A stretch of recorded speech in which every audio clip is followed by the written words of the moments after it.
অনুযায়ী পর্যবেক্ষকগণ সুষ্ঠু গণনার স্বার্থে ভোট গণনার সময় উপস্থিত থাকার কথা থাকলেও নির্বাচনী কর্মকর্তা এবং কোনো ক্ষেত্রে প্রার্থীর লোকজনের বাধার কারণে অন্তত 48 জন পর্যবেক্ষক ভোট গণনার কক্ষে প্রবেশের অনুমতি পায়নি কিংবা প্রবেশে বাধা প্রদান করা হয়েছে। সারা দেশে ভোট গ্রহণ কার্যক্রম বিগত সময়ের তুলনায় সুষ্ঠু, সহিংসতামুক্ত ও উৎসবমুখর পরিবেশে অনুষ্ঠিত হয়েছে।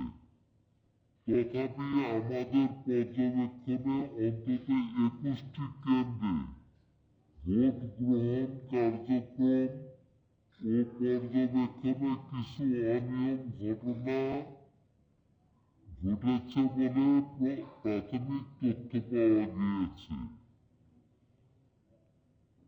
তার মধ্যে সিলেট 4 আসনের 39 নং কেন্দ্রে টাঙ্গাইল সরকারি প্রাথমিক বিদ্যালয় বিএনপি কর্তৃক কেন্দ্র দখল করে ভোট দেওয়ার অভিযোগ পাওয়া গিয়েছে। সুনামগঞ্জ দিনী সিনিয়র ফাজিল মাদ্রাসা কেন্দ্রে HRSS এর পর্যবেক্ষককে স্থানীয় ছাত্রদল নেতা কর্তৃক হেনস্থা করা হয়েছে এবং ভোট কেন্দ্র থেকে জোরপূর্বক বের করে দেওয়া হয়েছে। এছাড়া হবিগঞ্জে 3 আসনের গোপোয়া প্রাথমিক বিদ্যালয় কেন্দ্রে বিএনপির এক নেতা কর্তৃক পর্যবেক্ষক প্রবেশে বাধা প্রদান করা হয় এবং অন্য একটি কেন্দ্র বন্ধ করে দেওয়ার হুমকি প্রদান করা হয়। ভোলায় কিছু কেন্দ্রে হামলার ঘটনা ঘটেছে ও ভোট জালিয়াতির অভিযোগ পাওয়া গিয়েছে। বরিশাল বিভাগের কিছু কেন্দ্রে বাহির থেকে প্রার্থীর এজেন্ট ও সমর্থক কর্তৃক ভোটারদের ভয়ভীতি প্রদর্শন ও প্রভাবিত করার অভিযোগ এবং কেন্দ্রের বাহিরে লোকজন জড়ো করে প্রভাব বিস্তারের প্রচেষ্টা লক্ষ্য করা গিয়েছে। ময়মনসিংহ বিভাগে নলবাই দক্ষিণ প্রাথমিক বিদ্যালয় কেন্দ্রে 300 ব্যালট পেপার ছিনতাই হয়, যা পরবর্তীতে আইন শৃঙ্খলা রক্ষাকারী বাহিনী কর্তৃক উদ্ধার করা হয়েছে। কয়েকটি স্থানে ভোট কেন্দ্র দখল করে জাল ভোট দেওয়ার ও 5টি ব্যালট বাক্স সুরক্ষা যেটা খোলা থাকার অভিযোগ এসেছে। ইসলামপুর থানার গাইবান্ধা ইউনিয়নের 5টি কেন্দ্রে কিছু অনিয়ম লক্ষ্য করা গেছে। পোড়ার চরে একটি কেন্দ্রে একজন প্রার্থীর এজেন্ট বাদে কোনো এজেন্ট উপস্থিত ছিল না। উক্ত কেন্দ্রে দুপুর 2টার দিকে প্রায় 80% ভোট কাস্টিং হয়েছে বলে জানানো হয়, যা অন্যান্য কেন্দ্রের তুলনায় অস্বাভাবিক ছিল। উক্ত কেন্দ্রের প্রিজাইডিং অফিসার কেন্দ্র সম্পর্কে যথাযথ তথ্য দিতে অপারগতা প্রকাশ করেন। রংপুর বিভাগের সৈয়দপুর সরকারি প্রাথমিক বিদ্যালয় কেন্দ্র 167 সহ আরো কয়েকটি কেন্দ্রে প্রার্থীর সহযোগীরা আমাদের পর্যবেক্ষকদের ভোট গণনার আগে বের করে দেন এবং গণনা কার্যক্রম পর্যবেক্ষণে বাধা প্রদান করেন। কুমিল্লার পাহাড়পুর সরকারি প্রাথমিক বিদ্যালয় কেন্দ্রে আমাদের কোনো পর্যবেক্ষককে প্রবেশ করতে দেওয়া হয়নি। রাজশাহী বিভাগের একটি কেন্দ্রে বিএনপির বিদ্রোহী প্রার্থীর এক কর্মী নির্বাচন পর্যবেক্ষকের মোবাইল ফোন যাচাই করে তাকে অন্য আসনের কেন্দ্রে পর্যবেক্ষণে চলে যেতে নির্দেশ করে।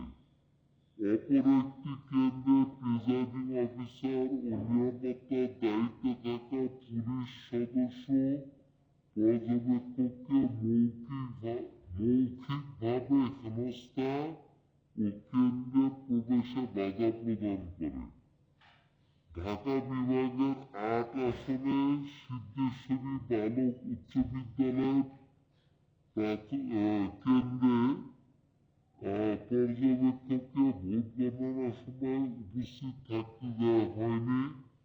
গাজীপুর ৪ আসনে স্থানীয় ছাত্রদল সভাপতি কাপাসিয়া সরকারি পাইলট উচ্চ বিদ্যালয় কেন্দ্রে পর্যবেক্ষক প্রবেশে বাধা প্রদান করে এবং বহিরাগত অভিযোগ তুলে হেনস্থা করে।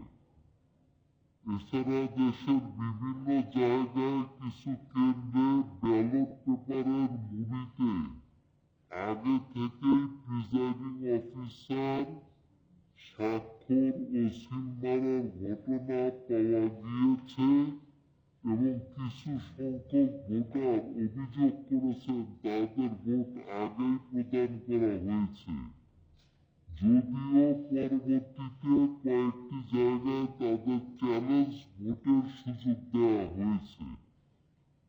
গণপ্রতিনিধিত্ব আদেশ অনুযায়ী বাধ্যবাধকতা সত্ত্বেও ভোটের ফলাফল কিছু কেন্দ্রের দৃশ্যমান স্থানে টানায়নি বা প্রদর্শিত পাওয়া যায়নি। উপরিউক্ত ঘটনাসমূহ ব্যতীত আয়োজিত ত্রয়োদশ জাতীয় সংসদ নির্বাচনে বড় ধরনের ব্যত্যয় সহিংসতা আমাদের দৃষ্টিগোচর হয়নি। সুতরাং এইচআরএসএস মনে করছে ত্রয়োদশ জাতীয় সংসদ নির্বাচন পূর্বের যে কোনো সময়ের নির্বাচনের থেকে নিরপেক্ষ, শান্তিপূর্ণ ও সুষ্ঠু হয়েছে। আমরা দেশের নাগরিক ও দায়িত্বশীল ভোটারদেরকে নির্বাচনে স্বতঃস্ফূর্ত অংশগ্রহণের জন্য ধন্যবাদ জানাচ্ছি। সুষ্ঠু ও শান্তিপূর্ণ নির্বাচন আয়োজনের জন্য অন্তর্বর্তীকালীন সরকার, নির্বাচন কমিশন, নির্বাচনের সাথে সংশ্লিষ্ট সকল ব্যক্তিবর্গ ও আইন শৃঙ্খলা রক্ষাকারী বাহিনীকে সাধুবাদ জানাচ্ছি।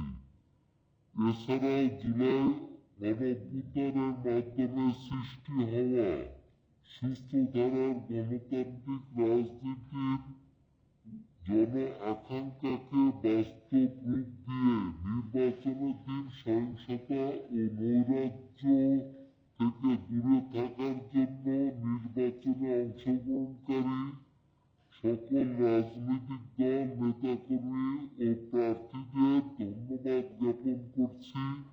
আমরা আশা করছি রাজনৈতিক এই সহনশীলতা নির্বাচন পরবর্তী সময়েও অব্যাহত থাকবে ও দেশ গঠনের সম্মিলিত ভূমিকা রাখবে। নির্বাচন আয়োজনে যে সকল বিচ্যুতি উপরে উল্লেখ করা হয়েছে সেগুলো নিরসনে এইচআরএসএস সরকার,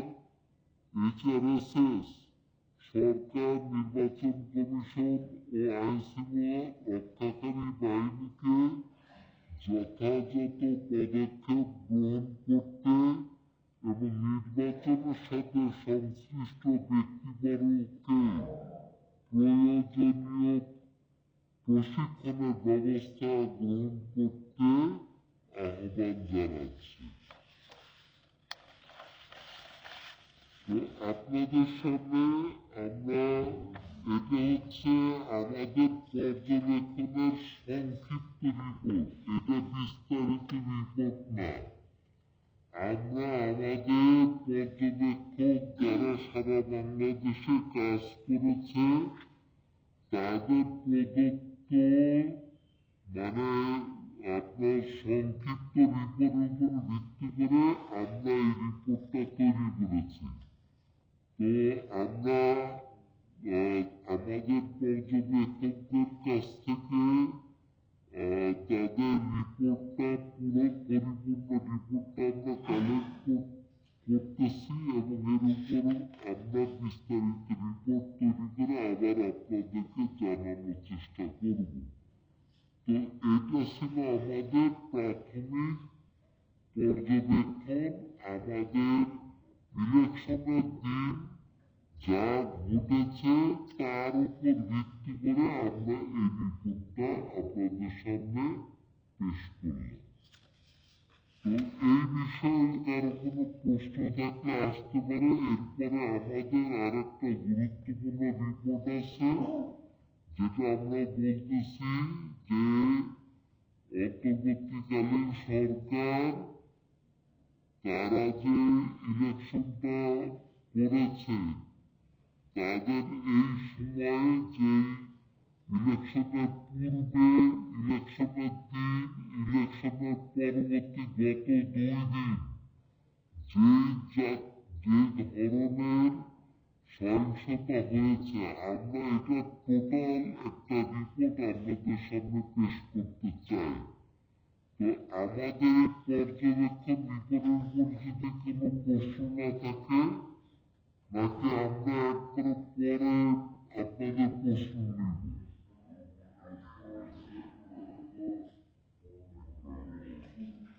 একবারে প্রশ্ন নিব নাকি?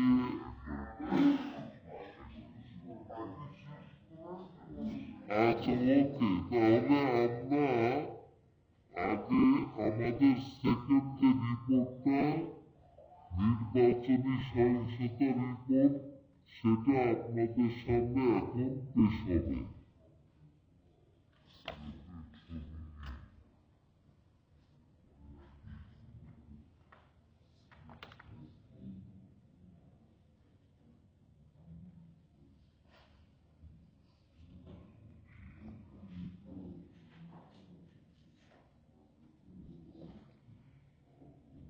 আমাদের মাঝে নির্বাচনের পর্যবেক্ষণ প্রতিবেদনটা উপস্থাপন করছিলেন আমাদের HRSS-এর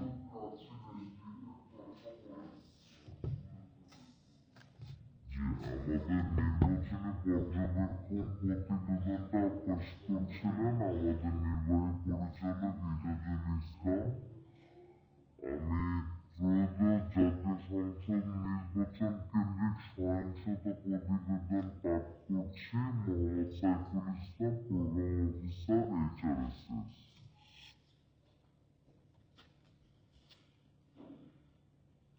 2024 সালের আগস্টে ছাত্র জনতা সহস্রাধিক জীবনের বিনিময়ে অর্জিত গণ অভ্যুত্থানের মাধ্যমে গঠিত নোবেল বিজয়ী ডক্টর মোহাম্মদ ইউনূসের নেতৃত্বাধীন অন্তর্বর্তীকালীন সরকার মূলত বিচার, সংস্কার ও নির্বাচনকে প্রাধান্য দিয়ে তাদের সামগ্রিক কার্যক্রম পরিচালনা করে। ত্রয়োদশ জাতীয় সংসদ নির্বাচন ও গণভোট সুষ্ঠু হলেও সহিংসতামুক্ত ছিল না। নির্বাচনের ফল ঘোষণার পর দেশের বিভিন্ন